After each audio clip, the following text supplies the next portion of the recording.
بسم اللہ الرحمن الرحیم. ایوری ون سینگ چھوٹی سی مختصر سی پوئم ہے جس کے الفاظ و معنی آپ نے لکھ لیے ہیں. آئیے اس کا ترجمہ کر لیتے ہیں. ایوری ون سینگ، ہر کوئی گایا، ہر شخص گایا.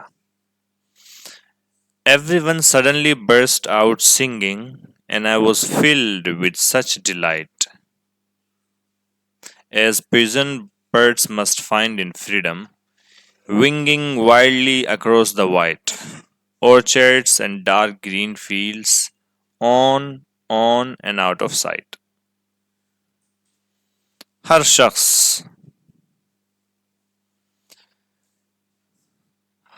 ہر شخص اچانک سے گانے لگ گیا. ہر شخص اچانک سے گانے لگ گیا. And I was filled with such delight. اور میں خوشی سے پر ہو گیا، میں خوشی سے بھر گیا، میں خوشی سے بھر گیا. کیسی خوشی؟ ایسی خوشی as prison birds must find in freedom، جیسے قید میں بند پرندوں کو ملتی ہے جس طرح کی خوشی، جیسا کہ قید میں بند پرندے یا قید میں بند پرندوں کو ملتی ہے آزادی میں. اس طرح کی خوشی میں میں ڈوب گیا، اس طرح کی خوشی سے میں پر ہو گیا، بھر گیا. جیسا کہ قید پرندوں کو آزادی میں ملنی چاہیے یا ملتی ہے. ونگنگ وائلڈلی اکراس دا وائٹ orchards، بہت زور سے یا زور سے اپنے پروں کو پھڑ پھڑاتے ہوئے، اپنے پروں کو چلاتے ہوئے یا پرواز بھرتے ہوئے، اکراس دا وائٹ orchards، سفید باغوں اور گہرے ہرے فیلڈ میں، on and out of sight, اور مسلسل، لگاتار اور نظر سے دور.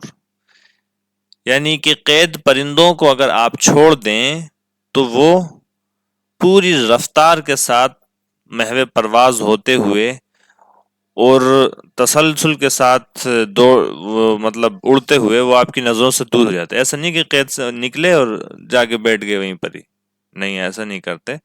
بلکہ جب ان کو آزادی ملتی ہے اور خوشی حاصل ہوتی ہے تو وہ خوب جوش کے ساتھ اور زور کے ساتھ اپنے پروں کو پھڑ پھڑاتے ہوئے وہ دور نکل جاتے ہیں، اور اس قید سے جتنی دور نکل سکتے ہیں اتنا دور نکلنے کی کوشش کرتے ہیں. اور جب آپ ایسے پرندوں کو چھوڑیں گے تو مسلسل رفتار اپنی کیا کہتے ہیں پرواز بھرتے ہوئے آپ کی نظروں سے دور ہو جائیں گے. Everyone's voice was suddenly lifted. ہر شخص کی آواز اچانک سے بلند ہو گئی، اٹھ گئی، اس میں ایک ابھار پیدا ہو گیا. ہر شخص کی آواز میں اچانک سے ابھار پیدا ہو گیا. And beauty came like the setting sun. اور خوبصورتی ایک غروب ہوتے ہوئے سورج کی طرح آئی، ڈھلتے ہوئے سورج کی طرح آئی. My heart was shaken with tears. میرا دل آنسوؤں سے لرز گیا. And horror drifted away. اور دہشت چھا گئی. ٹھیک ہے، دہشت چھا گئی یا دہشت جو ہے دہشت نے اپنا رخ جو ہے ادھر کر لیا. Oh but everyone was a bird. لیکن ہر شخص جو ہے یہ چڑیا ہے، ہر شخص چڑیا تھی. یعنی یہ جو چڑیا ہے یہ آپ بھی چڑیا ہیں اور میں بھی چڑیا ہوں. And the song was wordless. اور یہ جو گانا تھا یہ بے لفظ تھا. The singing will never be done. اور یہ گانا جو ہے یہ کبھی بھی نہیں کیا جائے گا. will never be done، یہ کبھی نہیں ہو پائے گا. چلیے اس نظم کے بارے میں پڑھیے، شاعر کے بارے میں، پھر آپ کو شعر کا تھوڑا سا اور اچھے سے اندازہ ہوگا. سیگفرائڈ سیسون 1886 to 1967 served during the First World War as a captain. انہوں نے اپنی خدمات دی تھیں، انہوں نے سروس دی تھیں اپنی during the first world war, پہلی عالمی جنگ کے دوران، ایز اے کیپٹن، بحیثیت کپتان کے. At first he was very excited and felt honored to be in the war.